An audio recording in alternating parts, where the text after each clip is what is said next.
¿Qué hubo? Bienvenidos y bienvenidas a Literatus, podcast de literatura dedicado al género del cuento, en el cual se habla sobre la vida de los autores, sus momentos altos, sus momentos bajos, sus historias personales, sus romances, problemas con alcohol y otras sustancias. Y, claro, se leen cuentos en voz alta para que usted oiga mientras lava los platos, come, hace ejercicio como trotar o estar en bicicleta, o, por qué no, mientras va en un trancón que, por lo menos en Bogotá, son tan constantes y tan comunes. Mi nombre es Federico Baraya Galán, o el man de los cuentos, como me conocen desde que empecé esta locura que se llama Literatus, y este es ya el capítulo número 22 de este proyecto auditivo que busca, sobre todas las cosas, promocionar la lectura y el conocimiento de este género, el género del cuento, que a mí tanto me gusta y que a veces se lee tan poco.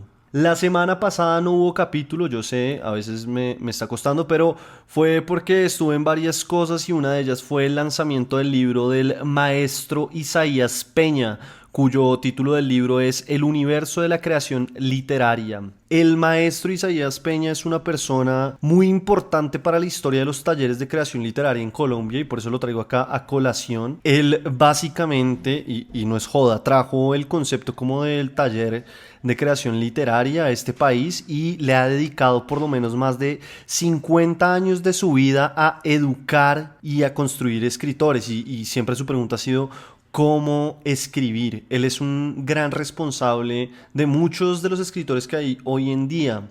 Y el caso es que el libro condensa todas las estrategias y teorías que el maestro ha enseñado a través de todo este tiempo. Y pues nada, la presentación del libro fue una noche bastante linda por su significado. Por ahí por Twitter puse la foto con el maestro Isaías y también le alcancé a robar, evidentemente, el autógrafo. Él, por ejemplo, tiene una serie de videos de YouTube que se llama Cogiendo el Tono, en los cuales lee la primera página de 100 novelas que él considera vitales de la literatura universal. Sería una nota, si encuentro más gente loca como este que les habla en este podcast, hacer el reto de leer las novelas que propone el maestro Isaías Peña en su programa. Así que si les suena, si a usted le parece que eso está como bacano, escríbame a ver qué nos inventamos y a ver si nos ponemos a leer esas novelas que propone el maestro. Pero bueno, venga, retomemos el hilo principal de Literatus y centrémonos en la autora de esta semana, que es Lori Moore, autora estadounidense que publicó su primer libro de cuentos cuando tenía 28 años y que fue producto de su tesis de maestría en escritura creativa. Desde ese entonces, es decir, desde que estudió escritura creativa y publicó su libro, la autora se ha dedicado a dictar clases y a escribir. Tiene 4 libros de cuentos y 3 novelas. Una de las novelas sucede después del atentado de las Torres Gemelas, y además de todo esto, Moore tiene un libro de ensayos que recopila todos sus artículos para el New York Review of Books, el cual se llama See What Can Be Done. Autora que dijo en una entrevista al New Yorker que ojalá hubiese sido pintora o cantante, pero que lastimosamente no tenía talento para eso, y que compara la novela con el matrimonio y la escritura de cuentos con los romances. Mejor dicho, no se desconecten que la autora de hoy está casi igual de buena que comerse un brownie melcochudo de chocolate con una buena taza de té. Bienvenidos y bienvenidas.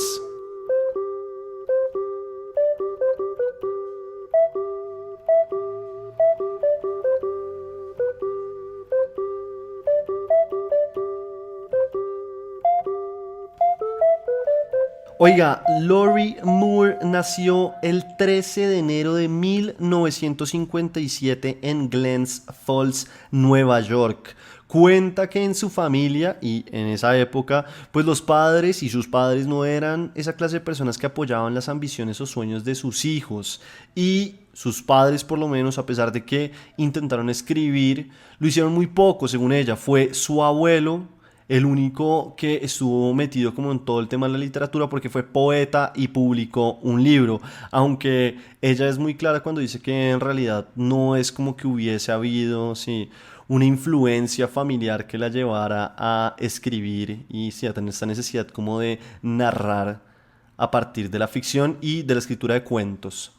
Entonces, Lori Moore parte de una familia provincial, así dice ella, Sus recuerdos de la infancia están casi todos atados a estar en lugares silenciosos o corriendo y jugando al aire libre. Sus primeros acercamientos a la lectura o los momentos que la marcaron dentro de la lectura, más allá de algunos libros y la escritura, fue o están ligados al placer de leer obras de teatro en voz alta con una amiga. Y lo que cuenta es que sí, lo hacían como de parche y lo hacían entre las dos, sin nadie que los estuviera oyendo, simplemente porque les gustaba el hecho como de estar actuando y leyendo la obra como en un elemento o una forma de amistad.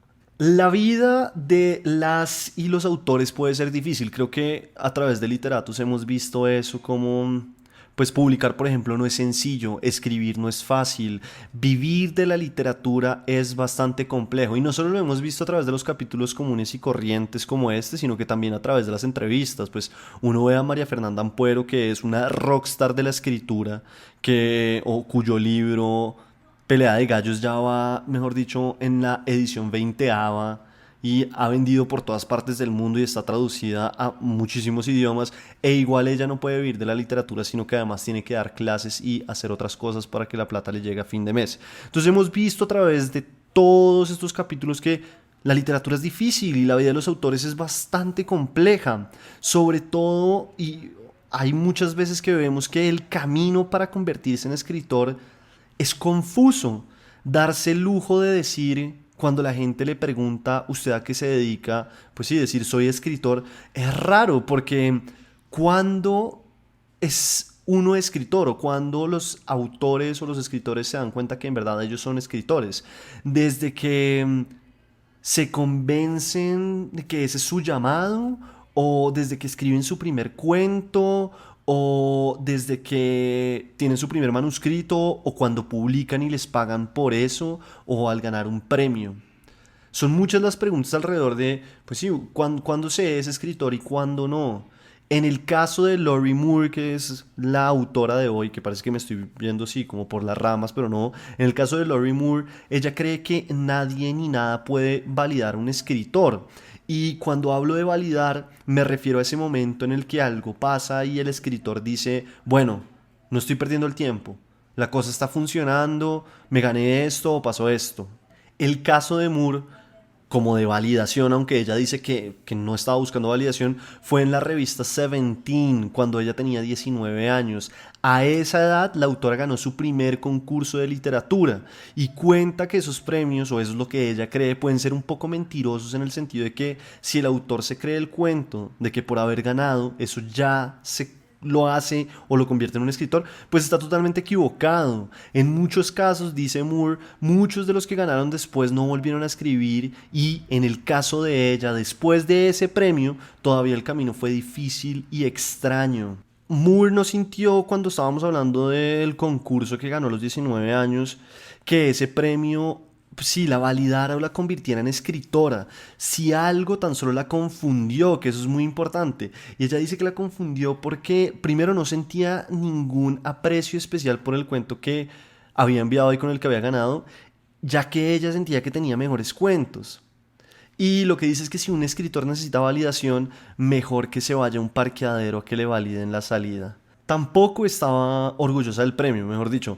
El premio para ella fue como, en su momento supongo que algo especial, porque pues, ganar un concurso de esos y en una revista donde la van a publicar también debe ser especial, pero después, como mirando en retrospectiva, ella se da cuenta que el premio puede significar muchas cosas negativas para ella como autora. Y ese premio, cuenta la autora, le ayudó a conseguir un trabajo como paralegal o paralegal en una firma de abogados. Y lo que dice es que la contrataron porque los abogados estaban impresionados con ese logro, más de lo que ella en realidad estaba. Yo sé que es rarísimo que la autora haya sido paralegal, a mí me pareció una nota como ese dato, en una firma de abogados. Y la historia es muy interesante porque va a que vivía en Nueva York y necesitaba trabajar y conseguir suficiente plata para vivir en Manhattan, que claro, no es tan sencillo con cualquier trabajo, y preciso, gracias a haber ganado ese premio en esa revista, consigue ese trabajo en la firma de abogados. Sin embargo, vean, a los 23 años la autora decidió darse una ventana de 7 años para aprender a escribir. Ella dijo, mejor dicho, si en 7 años, o sea, cuando tuviera 30, no ha pasado nada con la escritura y a pesar de que le he metido todo este tiempo aprendiendo, pues ya es hora como de abandonar y buscar otra cosa que hacer. Hoy en día, cuando ella mira eso en retrospectiva, dice que pues sí, es una tremenda estupidez, pero es apenas entendible porque es que es muy difícil el camino del escritor y 7 años es sí, es un trayecto importante en el cual si no se ha logrado publicar algo, la entiendo perfectamente en el sentido de pensar que tiene que ganarse la vida de otra forma. Y claro, cuando digo aprender a escribir, sí, me refiero a escribir ficción, ¿no? No crean que es como a escribir, sino a escribir ficción, que eso requiere aprender los recovecos, los trucos y lo que hay detrás de la creación literaria.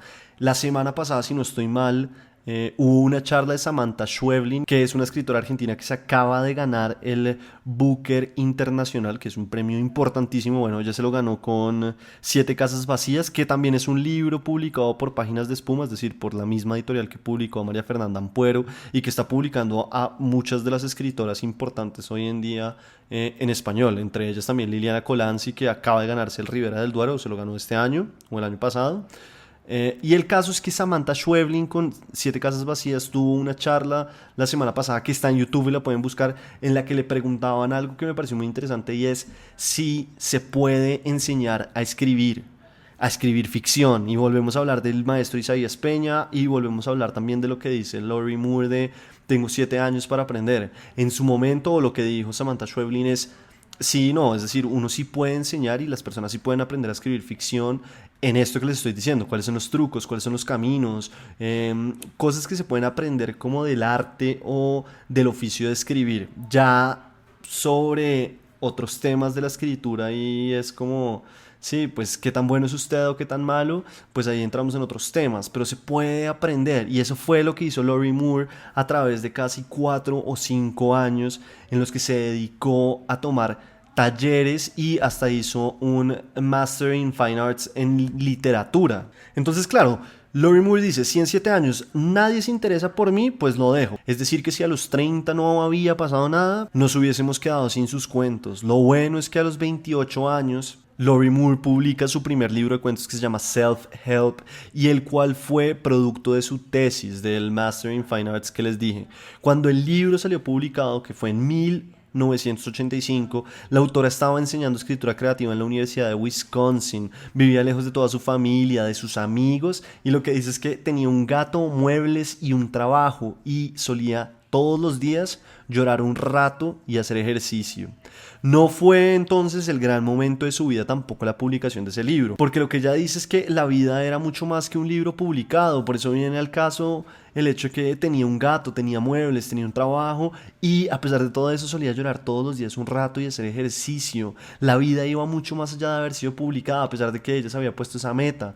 Y hay que entender también el contexto de la época. Estamos hablando, sí, 1985, el internet no es lo que era hoy, lo que es hoy en día. El internet básicamente no existía, entonces sí, ella fue publicada, pero no había información al respecto de que ella hubiese sido publicada y que su libro anduviese por ahí, excepto, claro, para unos pocos, entre ellos una amiga quien ese mismo año le envió una foto de la portada del libro. Y pues nada, lo que pasa es que la amiga como que va caminando por Manhattan y se queda mirando una tienda de libros y ve que al otro lado de, sí, de la vidriera estaba el libro de Lori Moore, le toma una foto y le manda, sí, la fotografía a la autora. La autora cuenta que cuando recibió la fotografía, pues se sintió como un poco de felicidad y también lloró un poco porque alguien estaba mandando la información sobre un libro que ella había publicado y un libro pues le mandó la portada y la portada no tenía ni siquiera la foto de ella. Este libro a mí me gusta por muchas razones y el cuento que les traigo hoy viene del libro.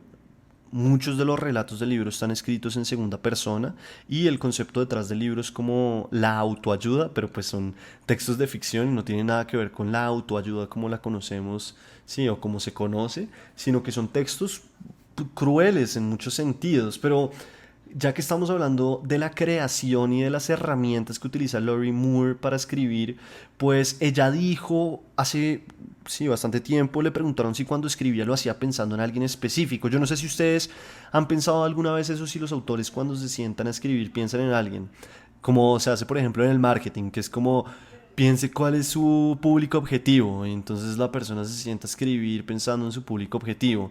En la literatura es raro también conocer eso, ¿no? Como autores que digan, no, es que yo sé cuál es mi público objetivo y le escribo para eso. Deben existir, no tengo ninguna duda. Pero lo que hace Lori Moore en la respuesta es llenar todo el lugar de sátira y como de chiste y como de absurdo, entre otras cosas, porque a ella, sí, la han calificado de eso, como de ser satírica, cómica y que escribe sobre el absurdo. Porque ella tiene esa línea delgada entre la realidad y lo chistoso, que puede ser visto claro como una sátira o a veces hasta, sí, de forma grosera. En la entrevista que hay en el New Yorker, si ustedes la leen, pueden ver que a veces las respuestas de ella parecen ser groseras, ¿sí? Como toscas. Entonces, ante esa pregunta, la autora respondió primero a forma de chiste, que cuando escribía pensaba, vean esto, en la persona que la estaba entrevistando en ese momento en el New Yorker, o en Jesús con gafas para leer, o en masas de personas sin rostros. Esa respuesta, a mi manera de ver, encapsula también de muchas formas lo que es Lori Moore. Después de eso dijo que la verdad es que siempre intenta meterse en la perspectiva del narrador y pensarlo como un lector que quisiera comentar y leer lo que ella está escribiendo bajo la voz de ese narrador. Todo esto sobre este libro de cuentos y la narración viene de la mano con el cuento de hoy, como les dije, cuento que tiene una característica que hasta ahora en Literatus nunca se había presentado, y es que el narrador es en segunda persona. El narrador es un punto vital de la narración, ya sea en el género del cuento, en la novela, mejor dicho. El narrador es de las primeras preguntas que se tiene que hacer el autor antes de escribir. Habrá narraciones en las que el mismo autor sea el narrador, pero lo más común o lo que suele suceder es que el narrador es totalmente ajeno al autor, no porque, o sí, esa pregunta que a veces le hacían uno en el colegio, como ¿quién es el narrador de sí, tal novela? Y uno a veces solía pensar, pues el narrador es, puedo decir cualquier cosa, Gabriel García Márquez. No, no, no, no, señor, porque es que el narrador puede ser otra persona u otro personaje. Entonces, el narrador es un punto vital de la narración, es quien cuenta la historia, y es una pregunta inicial que los autores tienen que hacerse. ¿Quién va a narrar? Y si hablamos de un narrador en primera persona, podemos asumir que quien cuenta la historia posiblemente es un personaje, no necesariamente el principal, pero sí hace parte de la historia y habla desde el yo, ¿no? Como que el primera persona habla desde el yo vi, yo estuve. Si hablamos de un narrador en tercera persona, podemos estar frente a un omnisciente o a un focalizado o demás, y se habla desde el él o el ella o el ellos. Ellos fueron, ellos tomaron, y el narrador no debe estar involucrado en la narración, o no necesariamente. ¿Quién siempre hizo tercera persona? Por ejemplo, Gabriel García Márquez, tanto en sus cuentos como en las novelas. La única que está en primera es Relato de un náufrago, pero pues sí, eso es trampa, ¿no? Ya que esa novela es un producto periodístico, y lo que hizo Gabriel García Márquez fue transcribir lo que el náufrago le contó, o al menos esa es la historia que nos han echado, y que si usted lee los prefacios de ese libro, normalmente eso es lo que dicen.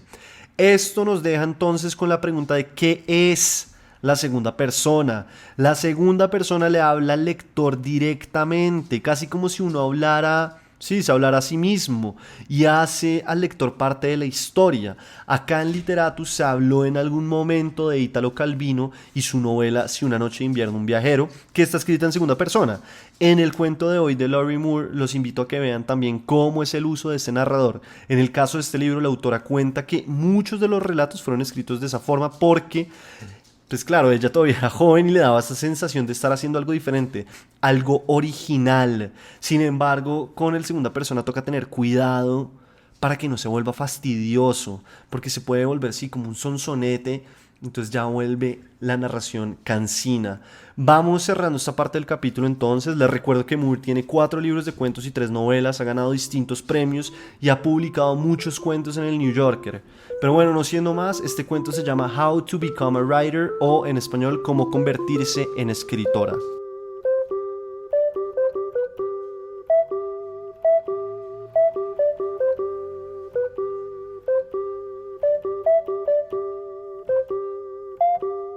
Cómo convertirse en escritora, How to Become a Writer, del libro Self-Help de Lori Moore. Primero intenta hacer algo, cualquier otra cosa. Estrella de cine, astronauta. Estrella de cine, misionera. Estrella de cine, maestra jardinera. presidente del mundo, fracasa horriblemente. Es mejor si fracasas a una edad temprana, por ejemplo, a los 14, una desilusión temprana, crítica, para que a los 15 puedas escribir largas oraciones en forma de haiku sobre los deseos frustrados. Es un estanque, un cerezo en flor, un viento peinando las alas del gorrión rumbo a la montaña. Cuenta las sílabas, muéstraselo a tu mamá. Ella es dura y práctica, tiene un hijo en Vietnam y un marido que podría tener un amante. Ella cree que hay que usar ropa marrón porque disimula las manchas. Ella mirará brevemente tu texto y luego otra vez a ti con la cara vacía como una galletita. Ella dirá, ¿por qué no vacías el lavaplatos? Desvía la vista, mete los tenedores en el cajón de los tenedores. Accidentalmente rompe uno de los vasos que te dieron gratis en la estación de servicio. Este es el dolor y el sufrimiento necesarios. Esto es solo el comienzo. En la clase de literatura en la escuela mira solo la cara de Mr. Killian, decide que las caras son importantes, escribe un villanelle sobre los poros, esfuérzate, escribe un soneto, cuenta las sílabas 9, 10, 11, 13, decide experimentar con la ficción, ahí no tienes que contar sílabas, escribe un cuento corto sobre un anciano y una anciana que se disparan un tiro accidentalmente en la cabeza uno al otro, resultado de una inexplicable falla en un rifle que aparece misteriosamente en el living una noche. Dáselo a Mr. Killian como trabajo final de la clase. Cuando te lo devuelve ha escrito en el papel. Algunas imágenes son bastante buenas, pero no tiene sentido de la trama. Cuando estás en tu casa, en la privacidad de tu cuarto, garabatea en lápiz debajo de su comentario en tinta negra. Las tramas son para los idiotas. Cara porosa. Toma todos los trabajos de niñera que consigas, eres bárbara con los chicos, ellos te adoran, les cuentas historias de ancianos que mueren de forma idiota, les cantas canciones como Las campanas azules de Escocia, tu favorita, y cuando están en pijama y finalmente dejaron de pellizcarse entre ellos, cuando se duermen, lees todos los manuales de sexo que hay en la casa y te preguntas cómo alguien podría hacer esas cosas con alguien que ama. Quédate dormida en la silla mientras lees la Playboy de Mr. McMurphy, cuando los McMurphy vuelven a casa, te tocarán en el hombro, mirarán la revista en tu falda y sonreirán ampliamente. Querrás morirte, te preguntarán si Tracy se tomó el remedio, explica que sí, que lo hizo, que le prometiste contarle una historia si se portaba como una señorita y que eso funcionó bastante bien. Ah, maravilloso, exclamarán. Trata de sonreír orgullosa, anótate en psicología infantil en la universidad. En psicología tienes algunas materias optativas, siempre te gustaron los pájaros, te anotas en algo llamado investigación ornitológica práctica. Las clases son los martes y los jueves a las 2. Cuando llegas al salón 314, el primer día de clases, todos están sentados alrededor de una mesa discutiendo sobre metáforas. ¿Alguna vez escuchaste algo al respecto? Luego de un corto e incómodo rato, levanta tu mano y di tímidamente, perdón, ¿esto no es observación de pájaros 1? Todos se quedan en silencio y giran para mirarte. Parecen tener todos una única cara, gigante y blanca como un reloj destruido. Un barbudo ruge. No, esto es escritura creativa. Di, ah, ok, haciendo como que ya sabías. Mira tu planilla de horarios, pregúntate cómo cuernos caíste ahí. La computadora se equivocó, parece. Empiezas a levantarte para salir, pero no lo haces. Las colas en la oficina de inscripción esta semana son larguísimas. Quizás deberías aferrarte a este error. Quizás la escritura creativa no sea tan mala. Quizás sea el destino. Quizás esto es lo que quiso decir tu padre cuando dijo, esta es la era de las computadoras, Francie, esta es la era de las computadoras. Decide que te gusta la universidad, en tu residencia conoces gente agradable, algunos son más inteligentes que tú y algunos, te das cuenta, son más estúpidos. Continuarás viendo el mundo en estos términos, lamentablemente, por el resto de tu vida. La consigna de escritura creativa esta semana es narrar un hecho violento. Entrega una historia sobre cómo maneja tu tío Gordon y otra sobre dos ancianos que se electrocutan accidentalmente cuando tocan una lámpara de escritorio que tiene un cable pelado. El profesor te devolverá los textos con comentarios. Tu escritura es fluida y enérgica, pero lamentablemente tus tramas son absurdas. Escribe otra historia sobre un hombre y una mujer que, en el primer párrafo, son acribillados de la cintura para abajo debido a una explosión con dinamita. En el segundo párrafo, con el dinero del seguro, compran un puesto para vender helados. Hay 6 párrafos más. Lees el texto completo en voz alta para la clase. A nadie le gusta. Dicen que tus tramas son exageradas y gratuitas. Después de clase alguien te pregunta si estás loca. Decide que quizás deberías probar con la comedia. Empieza a salir con alguien divertido, alguien que tiene lo que en el secundario describías como un sentido del humor buenísimo y que ahora la gente de la clase de escritura creativa describe como autoindulgencia que toma forma cómica. Anota todas tus bromas, pero no le digas que lo haces. Arma anagramas con el nombre de su exnovia. Ponle esos nombres a todos los personajes con problemas de sociabilidad y observa lo divertido que es él. Observa qué sentido del humor buenísimo tiene. Tu consejero académico te señala que estás descuidando las clases de psicología. Lo que te consume la mayor parte del tiempo no es tu especialidad. Di que sí, que entiendes. En las clases de escritura creativa de los próximos 2 años todos siguen fumando y preguntando las mismas preguntas. Pero, ¿funciona? ¿Por qué debería importarnos lo que le pasa a ese personaje? ¿Te ganaste el derecho a usar ese lugar común? Parecen ser preguntas importantes. Los días en los que te toca a ti, miras a la clase con esperanza mientras buscan la trama en las hojas mimeografiadas, frunciendo el ceño. Te miran, aspiran el humo con intensidad y luego te sonríen dulcemente. Pasas demasiado tiempo abatida y desmoralizada. Tu novio sugiere que salgas a andar en bicicleta. Tu compañera de cuarto sugiere que cambies de novio. Te dicen que te estás autocastigando y perdiendo peso, pero continúas escribiendo. La única felicidad que tienes es escribir algo nuevo, en el medio de la noche, con las axilas transpiradas, el corazón golpeando, algo que todavía nadie leyó. Lo único que tienes son esos breves, frágiles, incontrastables momentos de éxtasis en los que sabes, eres una genia. Date cuenta lo que tienes que hacer, cambia de carrera, los chicos de la guardería se entristecerán, pero tienes una vocación, una urgencia, una falsa ilusión, un hábito desafortunado. Estás, como diría tu madre, juntándote con gente que no te conviene. Porque escribir, ¿de dónde viene la escritura? Estas son preguntas que te haces a ti misma. Se parecen a ¿de dónde viene el polvo? O ¿por qué hay guerras? O si hay un Dios, ¿por qué mi hermano es ahora un paralítico? Estas preguntas que guardas en tu billetera, como tarjetas telefónicas, estas son preguntas que, como dice tu profesor de escritura creativa, es bueno explorar en tu diario personal, pero raramente en la ficción. El profesor de este semestre enfatiza el poder de la imaginación. Eso significa que no quiere largas historias descriptivas sobre tu viaje de campamento de julio pasado. Quiere que empieces en un contexto realista para luego alterarlo, como si recombinaras ADN. Quiere que dejes navegar tu imaginación y que tus velas se hinchen como una panza. Esto último es una cita de Shakespeare. Cuéntale a tu compañera de cuarto tu gran idea, tu gran ejercicio de poder imaginativo, una transformación de Melville a la vida contemporánea. Será sobre la monomanía y sobre el mundo pez grande come pez chico de las compañías de seguros de vida de Rochester, New York. La primera línea será llámame pez chico y tratará de un hombre casado, menopáusico y suburbano llamado Richard, a quien, como está todo el tiempo deprimido, su ingeniosa esposa llama Muffy Dick. Dile a tu compañera de cuarto, Muffy Dick, ¿entiendes? Tu compañera de cuarto te mira, su cara blanca como un Kleenex, viene hasta ti, con aire compañero y pone su brazo en tu espalda encorvada. Escúchame, Francie, dice lentamente, como si fuera tu fonoaudióloga. Salgamos a tomar una cerveza. A la gente de clase tampoco le gusta esta historia. Sospechas que están empezando a sentir lástima por ti. Ellos dicen, tienes que pensar en lo que pasa, cuál es la historia ahí. El semestre siguiente, el profesor está obsesionado con escribir a partir de experiencias personales. Tienes que escribir sobre lo que sabes, basándote en algo que te pasó. Quiere muertes, quiere viajes de campamento. Reflexiona sobre lo que te ha pasado. En los últimos 3 años pasaron 3 cosas. Perdiste tu virginidad, tus padres se divorciaron y tu hermano volvió de un bosque a 15 kilómetros de la frontera con Camboya, con solo la mitad de su muslo y una mueca permanente anidada en un costado de la boca. Sobre la primera cosa escribes, creé un nuevo espacio que dolió y gritó con una voz que no era mía. No soy más la que era, pero voy a estar bien. Sobre lo segundo escribes una larga historia sobre una pareja de ancianos que tropiezan accidentalmente con una mina en su cocina y vuelan en pedazos. La llamas hasta que la mortadela nos separe.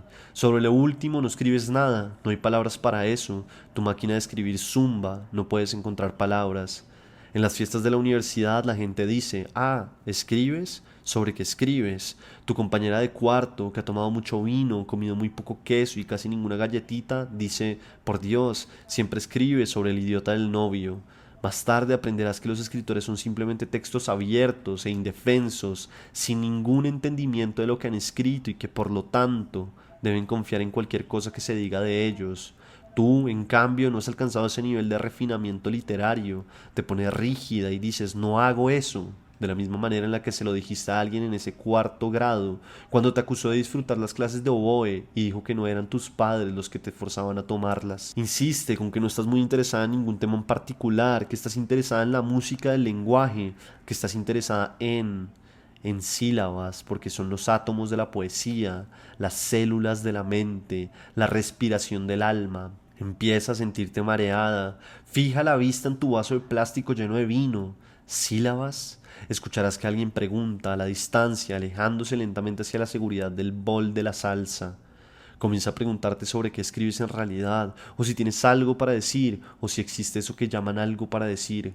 Limita tus pensamientos a no más de 10 minutos al día, como las flexiones pueden hacerte adelgazar. Leerás en algún lugar que toda la escritura tiene que ver con los genitales propios. No pienses demasiado en eso, te pondría nerviosa.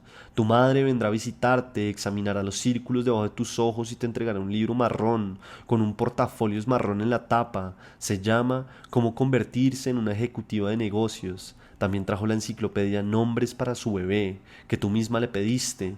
Uno de tus personajes, la maestra de primaria, payaso, necesita un nombre. Tu madre sacudirá la cabeza y dirá, Franci, ¿te acuerdas cuando ibas a ser psicóloga infantil? Di, ma, me gusta escribir. Ella dirá, claro que te gusta escribir, por supuesto, claro que te gusta escribir. Escribe una historia sobre un estudiante de música confundida y llámala Schubert era el de anteojos, ¿no? No es un gran éxito, aunque tu compañera de cuarto le gusta la parte en la que los dos violinistas vuelan en pedazos accidentalmente durante un concierto. Salí con un violinista una vez, dice ella, reventando su globo de chicle. Gracias a Dios estás cursando otras clases. Puedes encontrar refugio en los enredos ontológicos del siglo XIX y en los rituales de apareo de los invertebrados. Algunos moluscos globulares practican lo que se denomina sexo por el brazo. El pulpo macho, por ejemplo, pierde el extremo de su brazo cuando lo introduce en el cuerpo de la hembra durante el coito. Los biólogos marinos lo llaman séptimo cielo. Alégrate de saber estas cosas, alégrate de no ser solo una escritora, inscríbete en la facultad de Derecho. A partir de aquí pueden pasar muchas cosas, pero la principal es esta. Decides no empezar abogacía después de todo y, en cambio, pasas una gran parte de tu vida adulta diciéndole a la gente cómo decidiste al fin no empezar abogacía. De alguna manera terminas escribiendo de nuevo. Quizás haces una licenciatura, quizás tomas trabajo temporarios y clases de escritura a la noche, quizás trabajas y escribes todos los comentarios interesantes y las confesiones íntimas que escuchas durante el día, quizás estás perdiendo a tus amigos, tus conocidos, tu equilibrio. Te peleaste con tu novio, ahora sales con hombres que, en vez de susurrarte te quiero, gritan hagámoslo, nena. Esto es bueno para tu escritura. Tarde o temprano terminas un manuscrito, más o menos. La gente lo mira vagamente confundida y dice, parece que ser escritora siempre fue un sueño para ti, ¿no? Tus labios se secan como la sal. Di que de todos los sueños de este mundo, no puedes imaginar que ser escritora siquiera está entre los primeros 20. Diles que ibas a ser psicóloga infantil. Claro, dirán, suspirando. Eres bárbara con los chicos. Frunce el entrecejo. Diles que eres una navaja caminando. Abandona la clase, abandona los trabajos, retira los ahorros del banco. Ahora tienes tanto tiempo como picazón en las manos. Lentamente copia todas las direcciones de tus amigas en una nueva agenda. Pasa la aspiradora, mastica chicles para la tos, guarda una carpeta llena de notas. Un párpado oscureciéndose en el costado. El mundo como conspiración. Argumento posible. Una mujer sube al colectivo. Imagínate que organizas una historia de amor y nadie viene. En casa toma mucho café, en el Howard Johnson pide ensalada de repollo, piensa cómo la ensalada se parece a un mapa hecho de papel picado. ¿Dónde estuviste? ¿Hacia dónde vas? Usted está aquí, dice la estrella roja en la parte de atrás del menú. Ocasionalmente, una cita con la cara blanca como un papel te pregunta si los escritores se desaniman con frecuencia. Contesta que a veces se desaniman y a veces no. Di que se parece mucho a tener la polio. Interesante, sonríe tu cita, y luego mira los pelos de su brazo y empieza a alisarlos, a todos, siempre, en la misma dirección.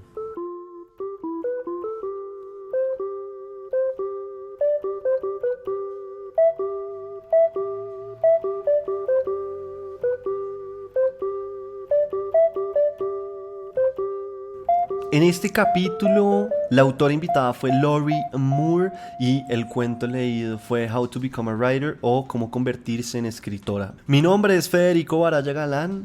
o el man de los cuentos, y en Twitter me encuentran como @FedericoBaraya. Recuerden que tengo un Patreon en el que tengo más contenido, más cuentos leídos y en el cual podrían apoyar este proyecto de literatura y del género del cuento.